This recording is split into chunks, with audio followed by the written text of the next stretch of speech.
You're listening to the Options Insider Radio Network, the home of the Options Podcast. For more quality options programs, visit theoptionsinsider.com or search for Options Insider Radio Network in your podcast provider of choice. Listeners can also access all of our programming through our mobile app available in the iTunes and Google Play stores. Select programs are also available via live stream at mixlr.com/options-insider. That's mixlr.com/options-insider. Don't forget to follow along with your favorite programs and submit your own questions for the hosts at twitter.com/options, stocktwits.com/options, facebook.com/theoptionsinsider, or via questions at theoptionsinsider.com.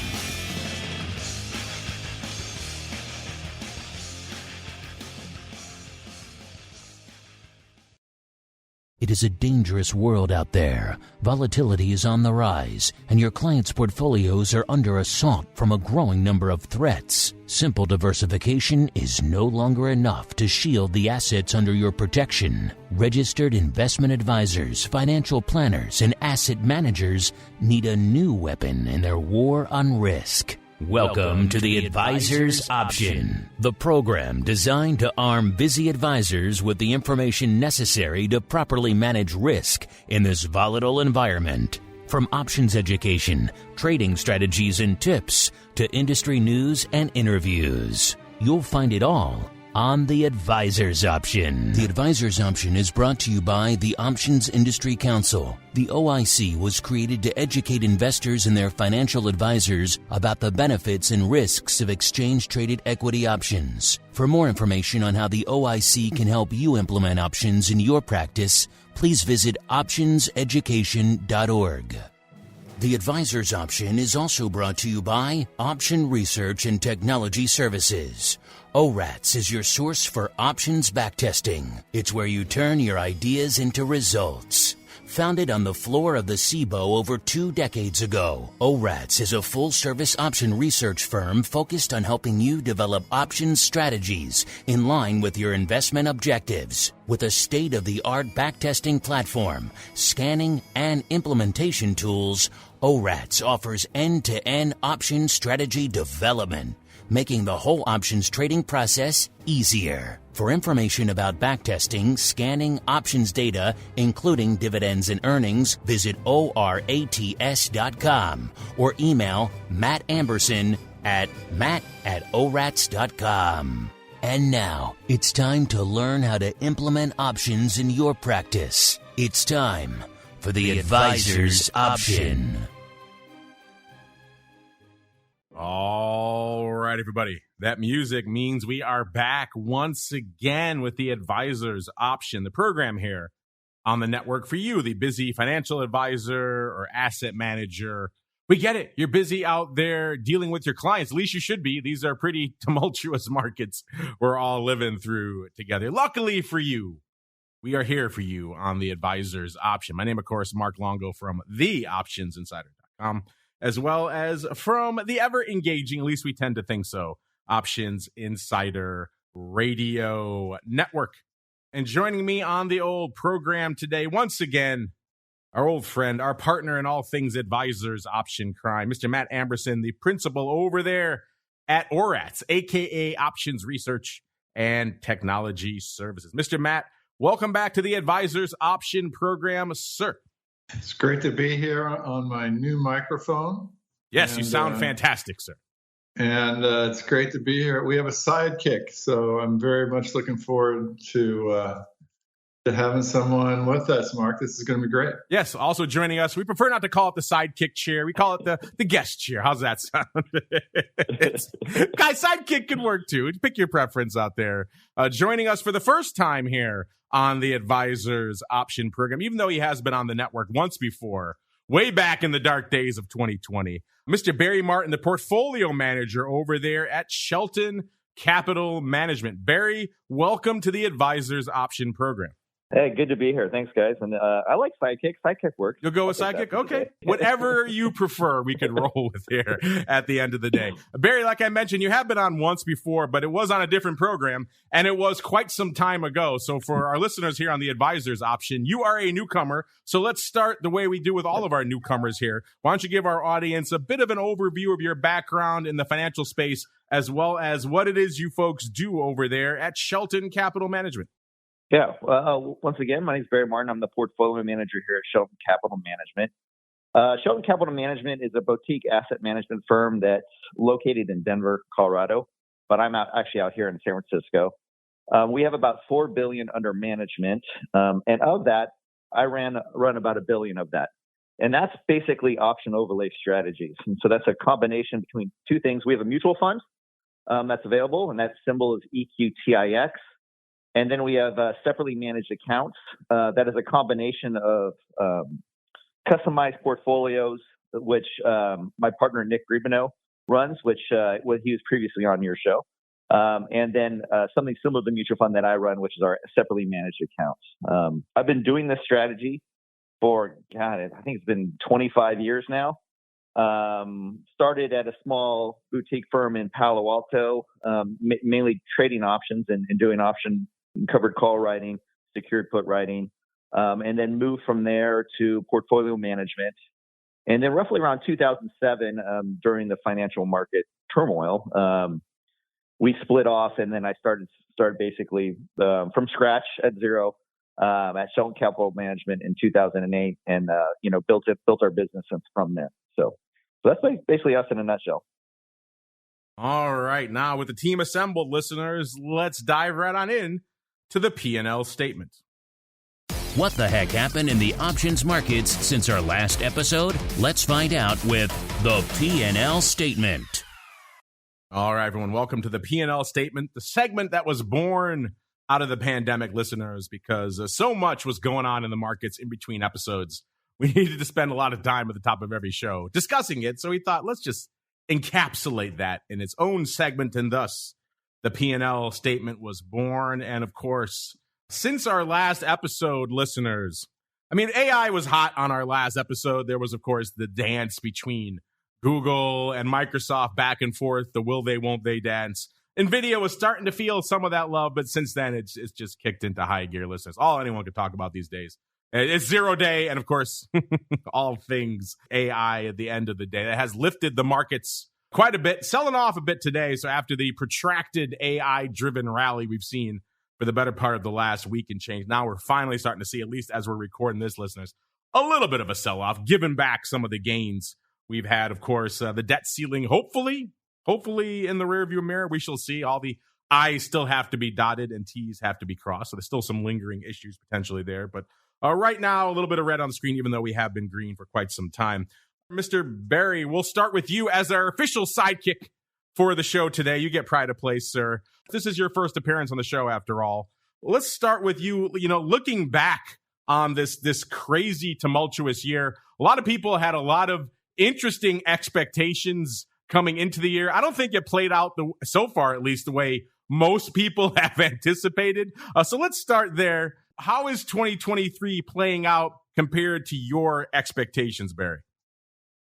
Look, if you would have told me at the end of last year, so, hey, here's the deal. Through 5 months through the year, Silicon Valley Bank and First Republic will go under, yet the NASDAQ will be up 25%. I would say, you are crazy. There's no way, right? Well, here we are. And I would have never thought how this market would play out how it has. Now, if you look at the percentages, you go, hey, maybe the market's up, the S&P's up 10% through 5 months. I would say, okay, that's definitely sellable to me. But how it happened, I just don't. It's pretty remarkable. You mentioned AI.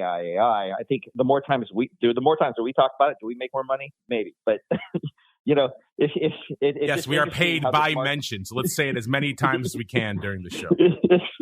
Exactly. And so, I mean, it's basically the market's going back to where it was with it feels like how it was with the FANGs. I mean, so now we have, instead of the FANGs, we have, what do they call it? The Magnificent Seven or something like that. And so if you remove the Magnificent Seven from the S&P 500, I think the other 493 stocks are pretty much flat. And that's how I'm seeing it in our portfolio. And so how it's played out is completely, the end result feels like it's normal, but, big picture, I would have never thought with First Republic Bank going under and, Silicon Bank going under, how the NASDAQ, who's highly correlated to that, would be flat. Would be at 10%. So. Yeah, a lot to unpack there. Mr. Matt, same question for you, sir. We kind of talked about this recently on your pro Q&A session. So if you missed that, listeners, check it out. theoptionsinsider.com/pro is the place to go to hear all of that. But Matt, you kind of came into the year with some thoughts about how you thought things were going to unfold. Looking back now, we're coming into the halfway point of the year. How is the year unfolding compared to your outlook, sir? Yeah, similar to Barry. I'm a little, sitting here questioning how it's going. Vol's coming down, all the stuff that's going on, and how what I think overpriced the market is, and by most metrics it is. And I thought we'd have some poor earnings, and actually we've it's surprised to the upside, but still a lot of the guidance is to the downside. Our signals have remained relatively strong to neutral, never really that bearish all year. We generate our signals from volatility measures mostly. Contango, how the front months are behaving versus the back months. Implied volatility generally falling, and then some of the forward volatility measurements. How stable are they, and how consistent is the pricing? And those have all been, very, very, not, like I said, not really bearish, but not totally bullish. But and the market is just floating up. I think a lot of people are positioned short. A lot of people don't like the market, and they could see, like interest rates rising, and but still the market stays pretty elevated. And so surprising. I think there will be a day of reckoning. The Fed's doing a good job of keeping it off, but that's how I feel about it, Mark. You think that day of reckoning, is it nigh, sir? Or it sounds like your models are saying we're going to kind of keep drifting for a while? Yeah, again, I just watch our models.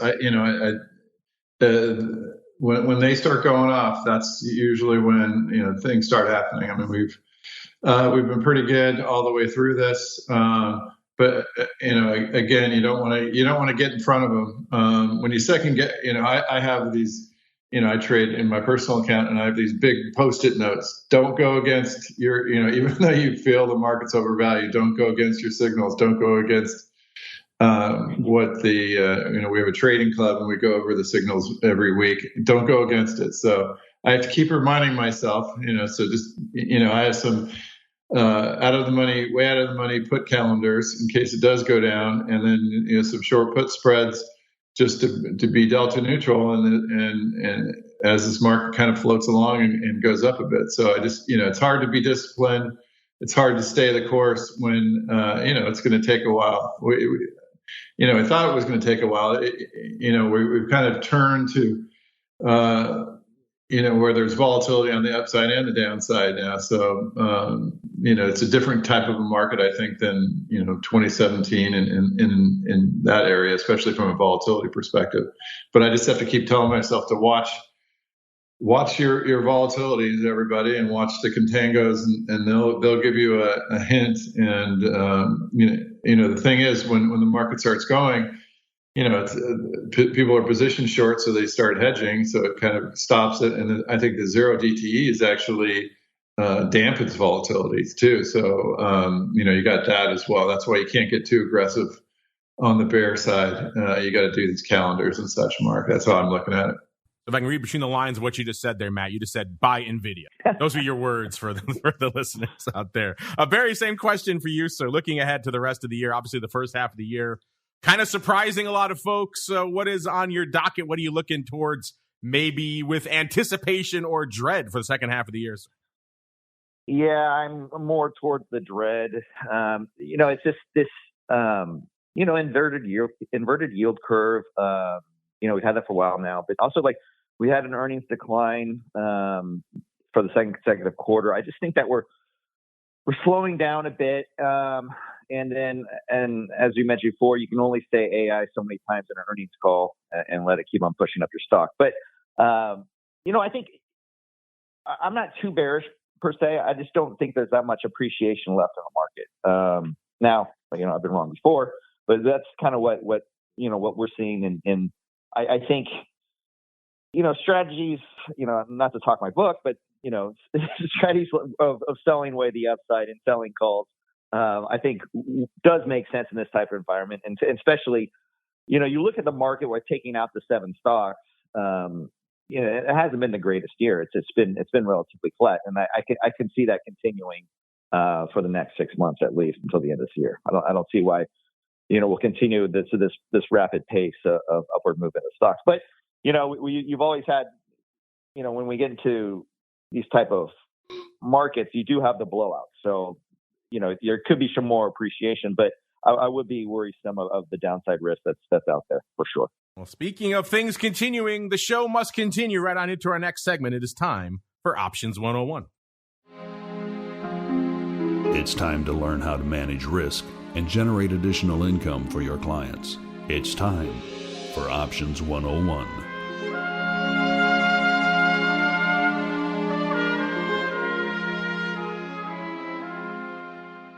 All right, everybody, welcome to Options 101, the portion of the show where we break down some options concept or technique or strategy and explain how you can utilize it in your client's portfolio. Since we have Barry joining us here on the show today, thought it'd be an interesting time to take another look at income. Income's a very important component to a lot of advisors out there. Many of you out there, when you're utilizing options, it is for that exact purpose. You're trying to generate a little bit of extra income, a little bit of extra yield for your clients out there through all the various strategies we've talked about many times here on the show in the past, the covered call, the short puts, all sorts of combinations therein at the end of the day. But now, as we're recording the show here, late May, listeners here in 2023, we are in a very different place than we were a few years ago. Rates back on the radar. The Fed very much back on the radar.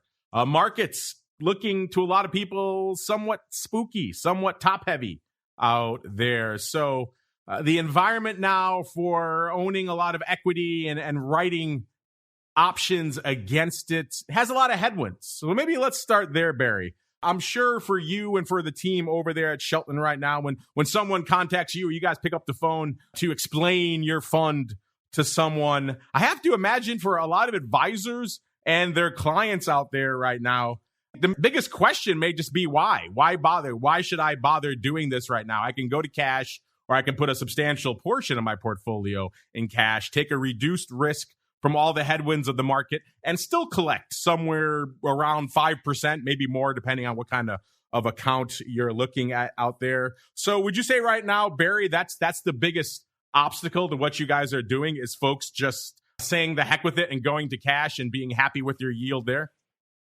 Yeah, no, I think that's out there. What we're starting to see is just people allocating differently. What I mean by that is that, advisors and, old clients have a traditional 60-40 portfolio. And so we're not seeing that all go to cash. We're seeing maybe a higher cash balance than before. Instead of 5%, maybe we're looking at 10 to 15%. But then we're also seeing some of that 60-40 taking a 10% slice of equity exposure, maybe a 10% percentage slice of fixed income exposure, and creating a new slice of the pie for us as well. So you're seeing a combination of things where people are moving things around, where you just don't have your traditional 60-40. You're starting to see the, maybe 45, 30, 20, whether, and that's how kind of it breaks down to how we're seeing things differently. Obviously, you still have inflation, and so that's a big fight. And I know cash makes a lot of sense, but you still got this inflation. So you're either breaking even or losing money on that. And the market's, if you're in the market this year, you've had a good year. I mean, our fund is up over 5% in the first 5 months, and that's writing covered calls. And so with rates being higher and volatility being higher than it was previously, we're able to be more flexible in our option sales and generate more premium if they would like, or more upside if the client's also looking for some upside in the underlying equities. Before, if the stock was at 100, we can only, meaning 3-4 years ago, we can only sell the 105s. Now we have the flexibility to sell the 105s, the 110s, or the 115s. So it's really different, but we're giving a balance between upside possibilities and income where the client's looking for, unlike before. So granted, even though, rates and cash and you can get about 5%, our strategy has a lot more flexibility because of that. And I think that's beneficial in the long run. But we are seeing more clients go to cash, but also just be more flexible and move things around from your traditional 60-40 portfolio. That's interesting. You mentioned your flexibility, because I would have assumed in this environment that clients would be more demanding. They would say to you, hey, we want more income. We want you to juice up the return. So maybe that would force you to play a little bit closer to the fire, sell closer to at the money calls to try to juice up that leg of the income component. And then as a result, maybe clip some of the upside. But it sounds like your clients are a little bit more flexible in this environment. They don't mind if you go out a little bit farther to give them more potential upside, Barry? Yeah, exactly. We don't get too aggressive on the cash generation. We stick to our target range of anywhere between 6 to 9% overall income, and that includes dividend yields. So the option premium part is, we're looking anywhere from 4 to 7% basically, and we're trying to get the best of both worlds, or three worlds actually. It's like, basically we get some upside, more upside than we did previously. So you get some upside with the market. You can also get, option premium. You win on that side, and also the dividend income. So we're really trying to win in three different ways here. A little upside, a little dividend income, a little option premium, and really make the strategy work for each client. So we do more target yield selling than we do on, basically aggressive. I mean, right now, you can sell anywhere, some of these options, 10% out of the money, about 60 to 90 days outside, and still hit that 4 to 6% range. And so that's a good balance for us right now. Just trying to get, you get a little upside there, because I think with covered call writing, one of the downsides or risk is basically the opportunity cost of that upside. And so we're aware of that, and we want to make sure that the client gets as much upside as possible while taking advantage of the premiums that you're receiving from selling those calls. Now, we like to get into the weeds here a little bit. You mentioned kind of a variety of ranges of the way you structure these overlays. But for your average client who walks through the door, what is the typical construction? Is it, let's say, 1 month out, 5% out of the money? What is the typical setup over there at Shelton, Barry? Yeah, that's good. So we partner with some of the largest broker dealers out there, and we're approved on some of their platforms.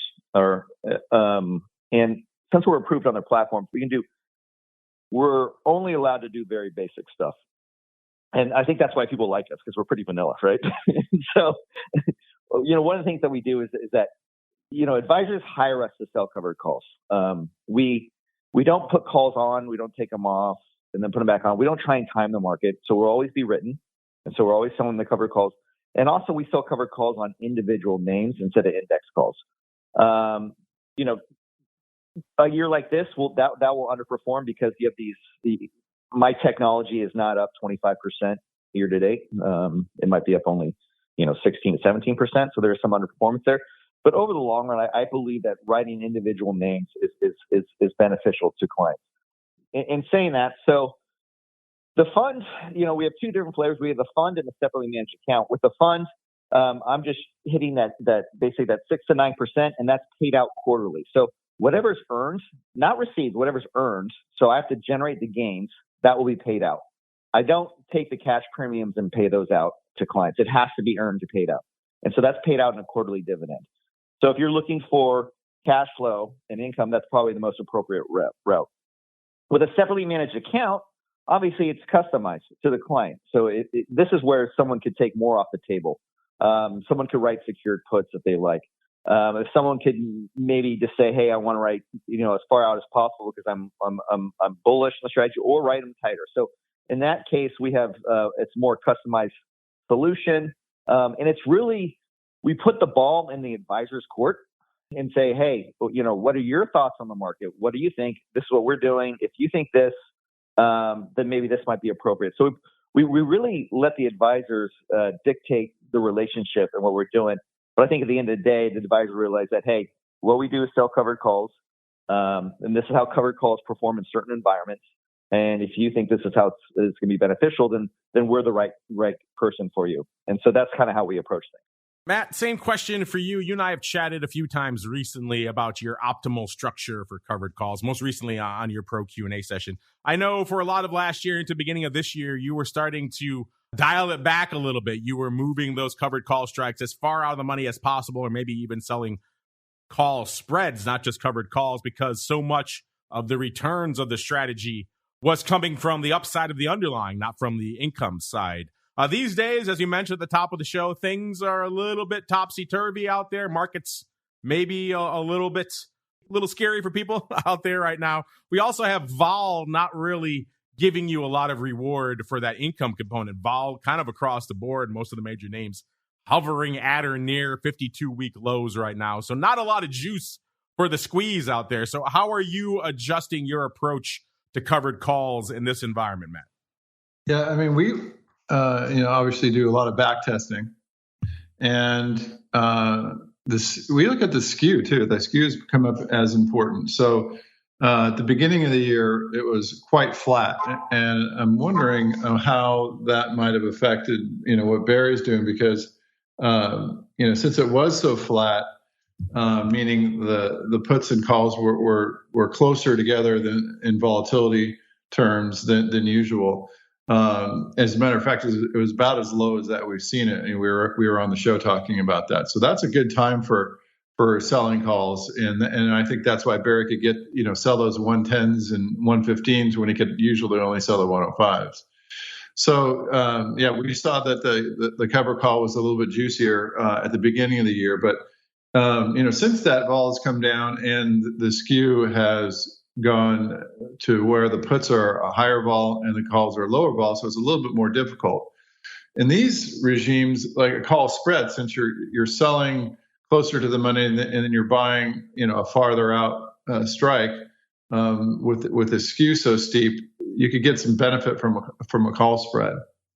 And one of the things that I like to do is Barry doesn't time the market, but my personal matter, unless it's probably a separate managed account, but we look at how, like, we have these huge backtest databases, and we look at, okay, let's look at all the bear markets and let's see which call spreads did the best and had the least drawdown and had the least bad months. So, I'm doing a lot of that to find a strategy that won't bite you, but still performs in these, in these markets. And, what we find is there's, you have to use exit rules pretty fastidiously. If it's running against you, get out of it. Like, what I'm curious to maybe hear what Barry would say about, some of the back testing that we've done.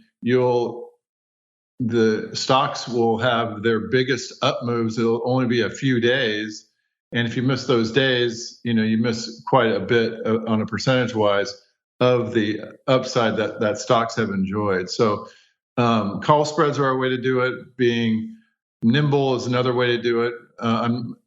Potentially finding stocks that we often would characterize stocks that don't gap like that. And then Barry was talking about dividend stocks and option premium and appreciation as all part of what he's serving out. So that seems interesting to me.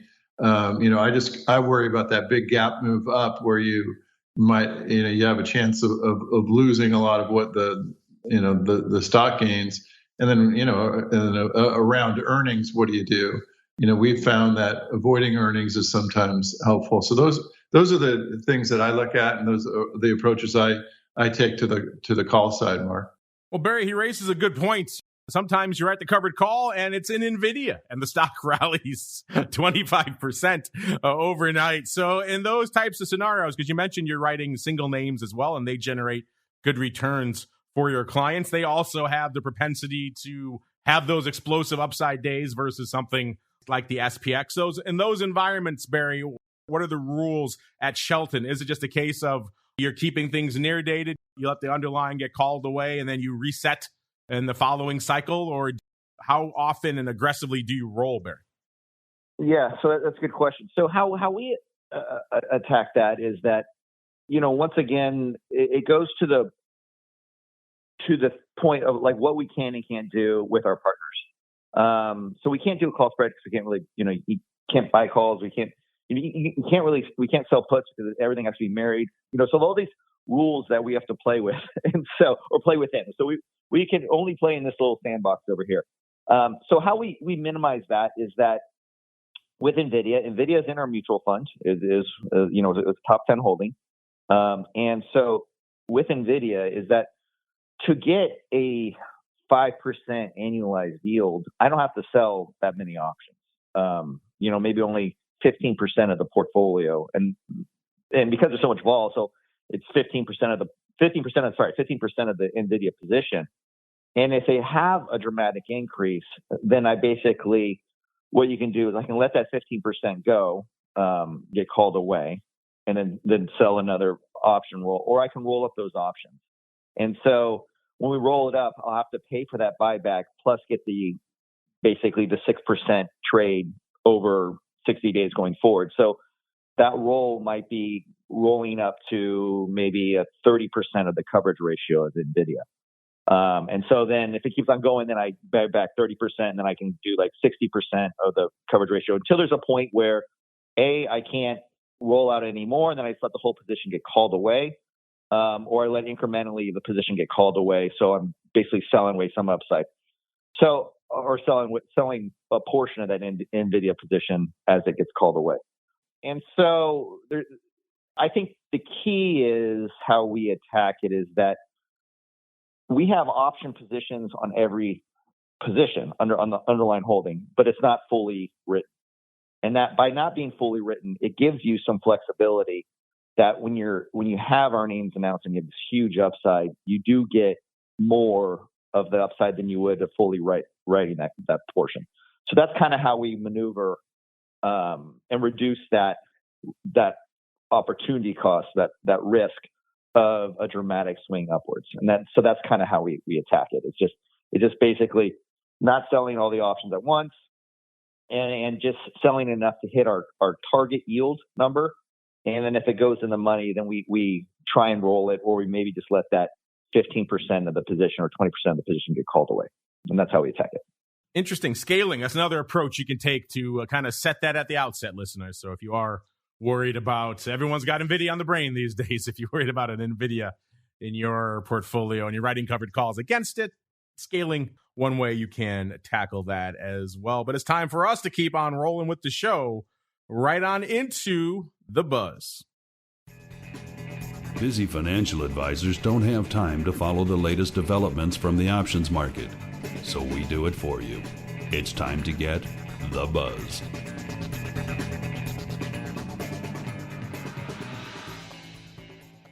All right, everyone, welcome to The Buzz, the portion of the show where we break down all the big headlines, developments, the top stories making the rounds over here in the world of options and derivatives. Maybe you missed them. Again, you're busy dealing with your clients. They all want you to buy NVIDIA or maybe bail on NVIDIA today. So we got you covered with all the options going on here. And a topic, a story we've been debating here ever since the onset of the pandemic has been this options tsunami, this tidal wave of volume that has struck the markets, just exploding year over year, every year since the pandemic, a new record, over 10 billion contracts going up last year. Just ridiculous volume across the board.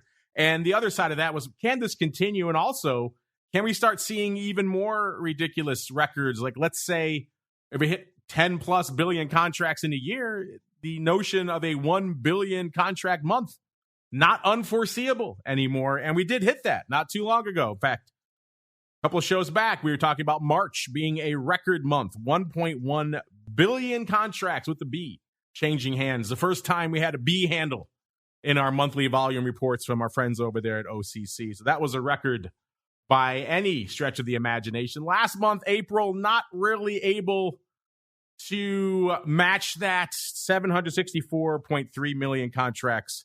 That month was actually down 2.4% from April of 2022. So intriguing.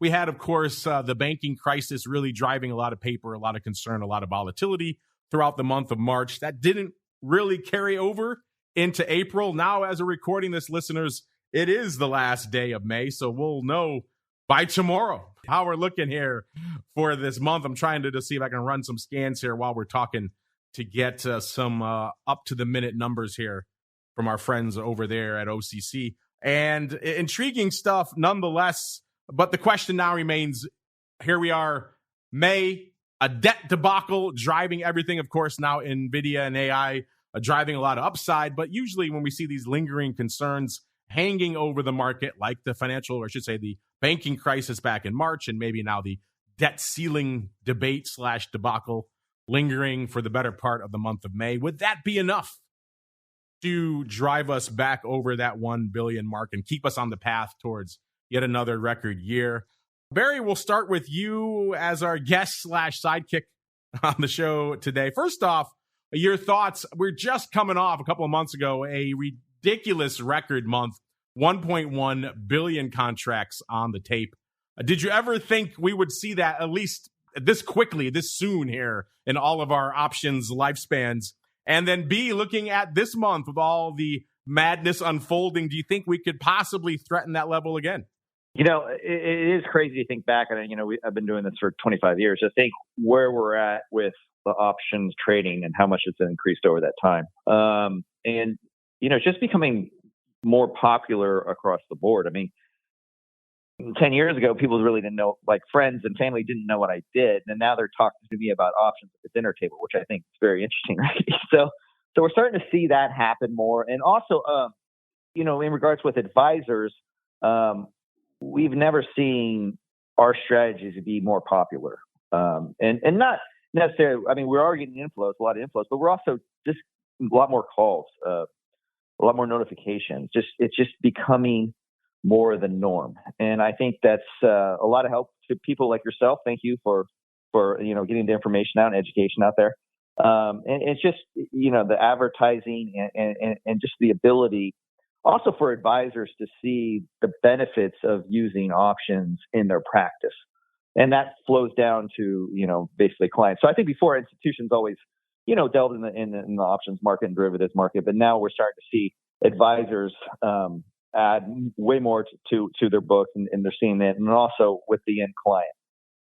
And so I'm obviously happy that people are starting to use it.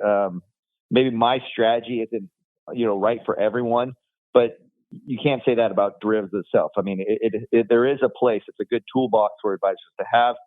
Whatever you're looking to accomplish, you know, the use of derivatives is an appropriate measure and an appropriate way to get to the client's goals. Mr. Matt, same question for you, sir. You're out there when you're not talking to us on the show every month. You're out there tracking and crunching the numbers for yourselves. So you may have a little bit more insight into how we're trending. Is May, the debt ceiling debate, is that enough to keep us afloat and potentially threaten that record level again? Or are we trending back down, Mr. Matt? No, we're heading down. I mean, if you look back, you know, I'm looking at our charts and the volatility that we had back in April and May. I mean, we went down from, you know, 450 to 350 from April to June, and that caused a lot of volume. And then, you know, with this, you know, we're just kind of sitting here bumping around, and that's not going to cause a lot of volume. So May is going to be down. April's a bit down. But if we get any volatility, you know, that's when people just step in. I mean, you talked about a big March. You know, we had a huge day, you know, March 10th when the market again fell out of bed. So, you get volatility, you get trading. When it's bumping around like this, you're not going to get too much trading.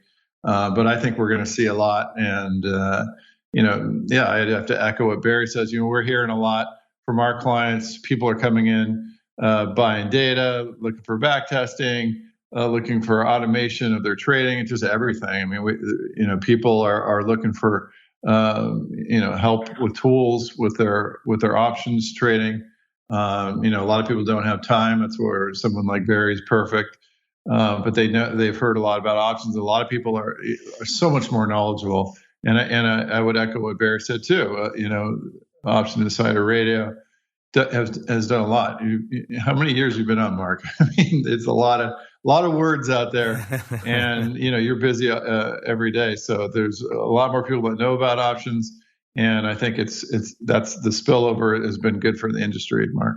Yeah, 16 plus years, thousands of episodes there on the network. Kind of scary when you say it out loud like that. Maybe we're conspiring to calm people down here on the show because the market rallying about 20 handles in the S&P since we started talking. So maybe calmer heads are prevailing out there. We don't have our buddy, Mr. Cott, joining us. He's usually our options man about town, the guy who attends all the conferences, all the events to give us the lowdown on what's happening there. So I will take his place this episode because in between last episode and now I did attend the annual Options Industry Conference, aka OIC.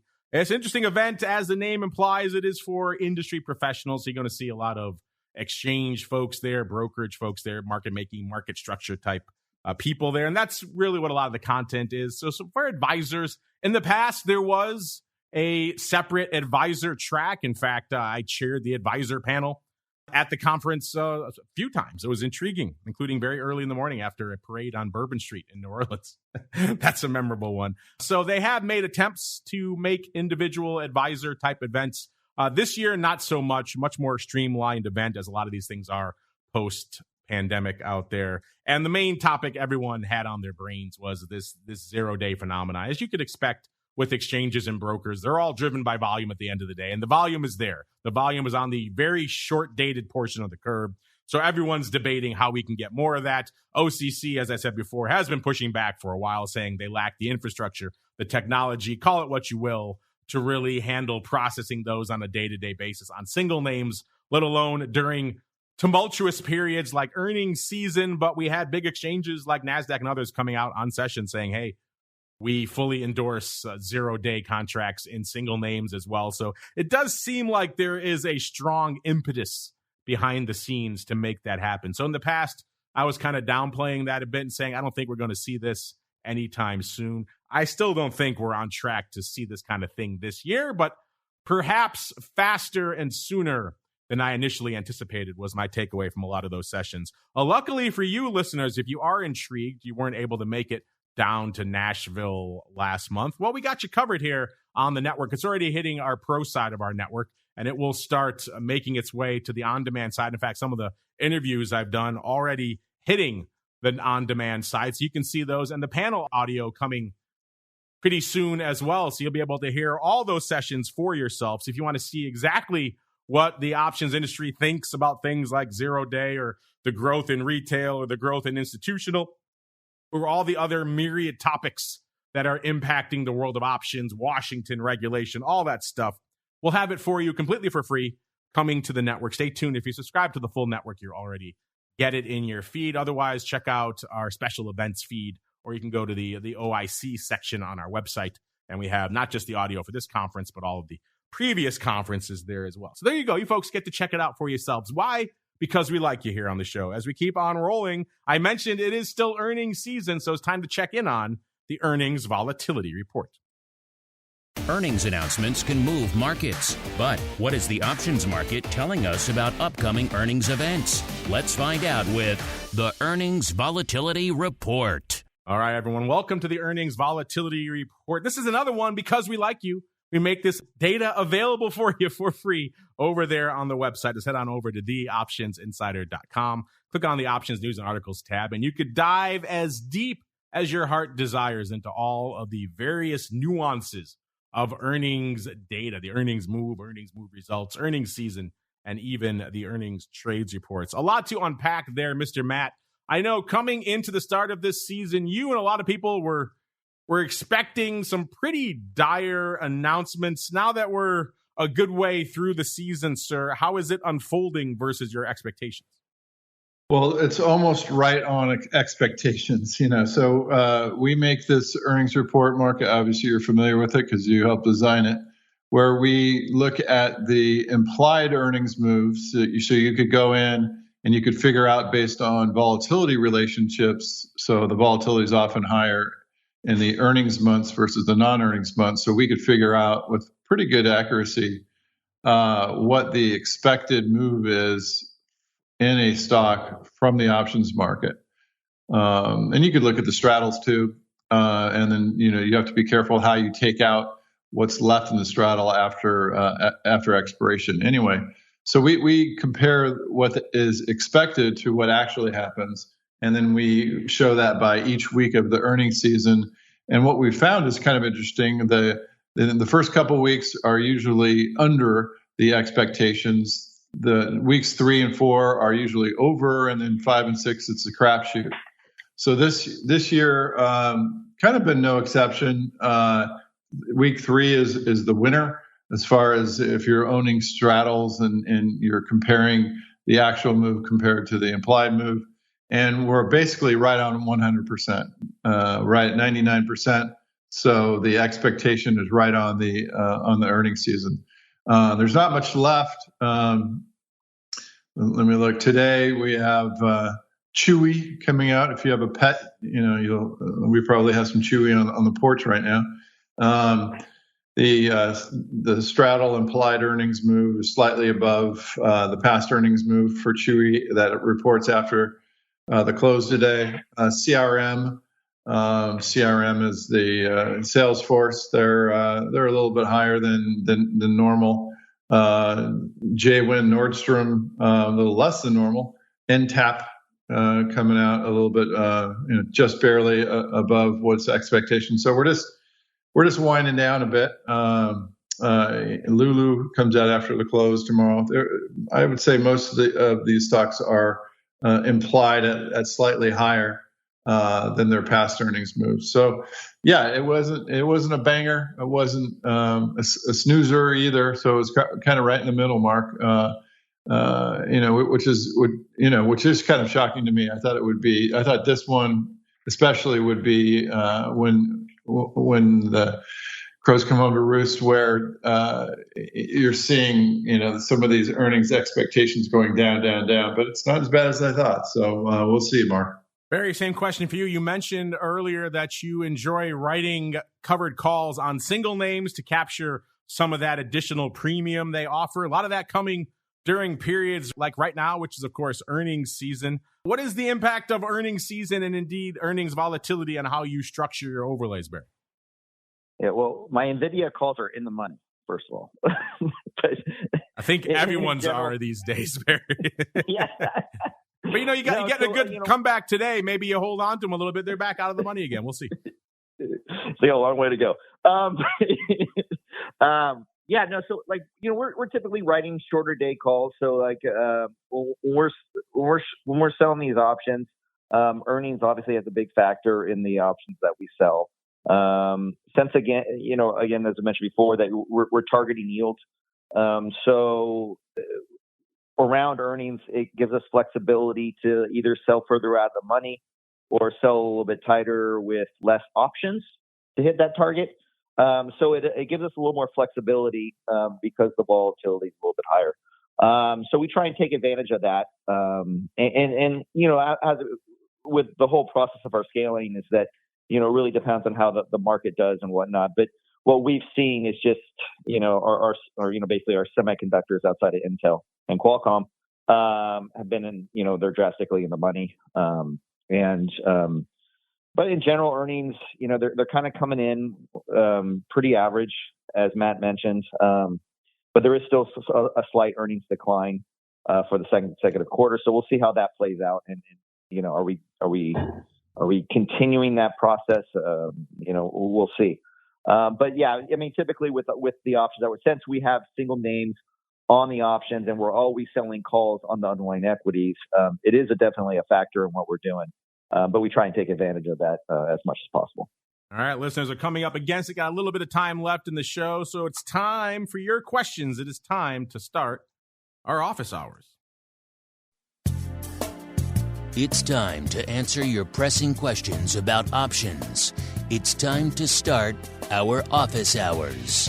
You can become a part of this segment by leaving a question on theoptionsinsider.com, emailing us at questions@theoptionsinsider.com, or via social media at twitter.com/options, facebook.com/theoptionsinsider, or stocktwits.com/optionsinsider. All right, everyone, welcome to the Office Hours, the portion of the show where we answer your questions. We also occasionally turn a spotlight back on you, like we're doing right now with our question of the week. We have a fun, contentious question of the week going on right now. Listeners, you folks can play along, as always, at Options on Twitter. By the time you're listening to this, could be many months or years down the road, in which case this poll will be done, but there'll be many more there for you to play along with. So give us a follow over there at Options so you can make your voice heard. Right now, we're asking you, many of your favorite names are trading at or near 52-week lows in volatility, which means vol is cheap. So if you had to buy some vol, 1 month vol, not going out too far, 1 month vol in one of these names right now, which one would you choose? Give you 4 choices: Apple, Microsoft, Tesla, or SPX/SPY. Mr. Matt, we'll start with you, sir. What are you feeling if you have a choice? B, what do you think our audience is feeling? And then C, we'll throw in a question as well, because we have a question specifically for you. This comes from Hot Prospect. I like that name. This is analogous to something we were talking about back on your Pro Q&A not too long ago. They want to know, what is the biggest surprise about options that Matt has learned from his years of back testing? Is there a strategy that surprised him with his outperformance or underperformance? So your vote in the poll, Mr. Matt. What do you think our audience is voting for? And then C, Hot Prospect wants to know if you've uncovered any interesting surprises from your years of back testing, sir. A lot to unpack here, but all these are implied above their realized right now, but they're all pretty low. Tesla's come up off of its lows. I'd probably go with Tesla. Tesla, people usually assume is pretty high. I mean, it is somewhat high, but not nearly where it's been. So I'm going with Tesla, and it's been anemic in the SPX and SPY options. So and then Apple pretty much tracks those. So that's what I'd say as far as the option insider question of the week. As far as the back testing, the biggest surprise that I've learned, and I've mentioned it here before, is and it led me to the saying that the option market doesn't get the vol high enough and doesn't get the vol low enough. So when you're looking, I mean, we used to say, well, when the vol gets really high, sell it. Well, that's not always the best time to do it, especially at extremes like 90% percentile or 10% percentile on the other side. So sometimes they don't get it high enough, and sometimes they don't get it low enough. So that's the biggest surprise, that I've seen is buying and selling options around the implied volatility. When it's really volatile and the implied is really high, that's actually that actually works out sometimes. And then when it's really low, that's actually a good time to sell. So very counterintuitive, but that was the biggest surprise to me, Mark. Interesting stuff. Yeah, we kind of fudged a little bit with Tesla in our poll. It's not quite at the first percentile for the year. It's at about the 12th percentile. So still pretty low, but not quite as in the lowest percentile like we're seeing the other names in our list. But fun stuff nonetheless. I'll reveal the results in a second. First, Barry, if you have a vote in our poll, Apple, Microsoft, the S&P, or Tesla, have at it. B, what do you think our audience is voting for? And C, I'll give you a chance to weigh in on that question as well. Maybe not so much on the back testing side, but you've been doing this covered call thing for quite a while. If you've uncovered any interesting surprises or things that made you scratch your chin and say, over those years of writing all those covered calls, and you want to share it with our audience, have at it, sir. Yeah, I'm going to vote for. I think I'm going to vote for Tesla, and I think the people are going to vote for Tesla as well. Maybe Apple, but I'm going for Tesla, and the people are going to vote for Tesla. In regards to what made me go, I would say, in regards to options themselves, is just how, and this is from my point of view, talking to advisors and clients. I think just how important education is, and it's not like a regular equity. It's just how important that the client, and this is where you really see a good advisor too. You can really see who the good advisors are because of the client's expectations of certain option strategies. And so I think that's the one thing I've learned, being in this business for 25 years and dealing with advisors every day, is that the really good advisors have the clients that understand the outcomes of certain option strategies. And so I think that's, and I thought, I think education, it's one of those things you don't really think about in regards to some advisors just put their clients in certain type of in products. But I think, with the really good advisors explain the strategies and explain the certain outcomes from derivative strategies to their client. That's what I've learned from this side of this side of the court in regards to my 25 years here of working with advisors. All right, listeners, that music means we have come to the end of another fun journey through the world of advisors and options. Checking in on our question of the week right now. No love for Apple, only 5.7%. I thought it would get a little bit more love just on name recognition alone. So Apple bringing up the rear in our poll right now. Microsoft number 2, 14.3%. Tesla number 3, 37.1%. And about almost 42.9% of you choosing the S, which is intriguing. I don't know if I'd be going that way, but intriguing. If you agree, disagree, Add Options is the place to go to make your voice heard, listeners. And before we go, let's go around the horn. Let's start with Barry. You were an able sidekick on the show today, Barry, so well done, sir. Thank you very much, sir. And before it. before we go, if folks want to learn more about what you and the team over there at Shelton Capital Management are up to, where should they go? What should they do? Yeah, it's sheltoncap.com. And you can reach out to me or Nick directly, or one of our, if you're an advisor, you obviously have a sales rep in your territory, and we have a sales rep, Matt, there, so you can contact them as well. Or probably the easiest thing is just contact us directly, and we'll be here for you. There you go. You're talking about Nick Griebenow. He appeared on the show back in November of last year, so a couple of hits for Shelton Capital Management. Check them out if you are intrigued by everything we talked about here on the show today. Income, how to generate it in these tumultuous times, an intriguing topic, I'm sure, for a lot of advisors out there. Mr. Matt, we just talked about all the data you guys are crunching all the time, the back test, the earnings, the vol. If folks want to check it all out for themselves, where should they go? What should they do, sir? Yeah, come on over to orats.com. My email is matt@orats.com. We're going to be releasing a pretty nifty back test. We're trying to get to 1 billion back tests, Mark, if you could believe it. Wow. So come on over and check that out. Should be ready in a month. How or two. close are we? How near are we to that? We've that got benchmark? only 20 million, but we only got the spice and only a few of the strategies so far. I thought you were about like 3/4 of the way there or something. We got a while. Yeah, we got a while, but you could see AWS smoking in the distance. That's ORAT's running back tests, so that's what we're up to. I'm going to dive in with Otto, and I'm going to drive that number up to at least 21 million. So how's that sound? You got it. All right, check them out for yourselves. You know where to go to find out more.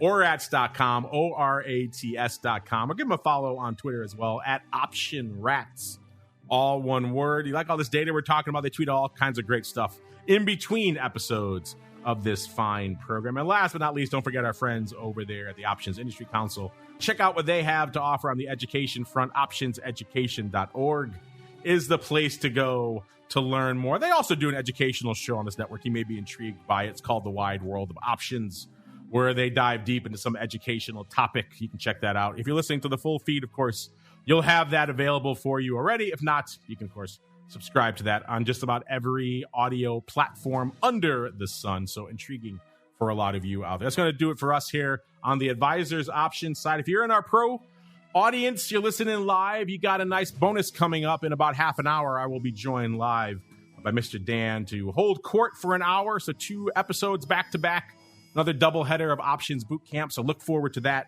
Should be fun. And of course, back again tomorrow, This Week in Futures Options, and episode 2 of the Option Block Friday. Of course, volatility views. And then after that, for all you pro folks, for options oddities. And then back again next month, already coming into June. Crazy. Back again next month, another episode of the Advisors Option. Stay safe out there, everybody. Advisors Option is brought to you by the Options Industry Council. The OIC was created to educate investors and their financial advisors about the benefits and risks of exchange-traded equity options. For more information on how the OIC can help you implement options in your practice, please visit optionseducation.org. The Advisors Option is also brought to you by Option Research and Technology Services. ORATS is your source for options backtesting. It's where you turn your ideas into results. Founded on the floor of the SIBO over 2 decades ago, ORATS is a full-service option research firm focused on helping you develop options strategies in line with your investment objectives. With a state-of-the-art backtesting platform, scanning, and implementation tools, ORATS offers end-to-end option strategy development, making the whole options trading process easier. For information about backtesting, scanning options data, including dividends and earnings, visit ORATS.com or email Matt Amberson at matt@orats.com.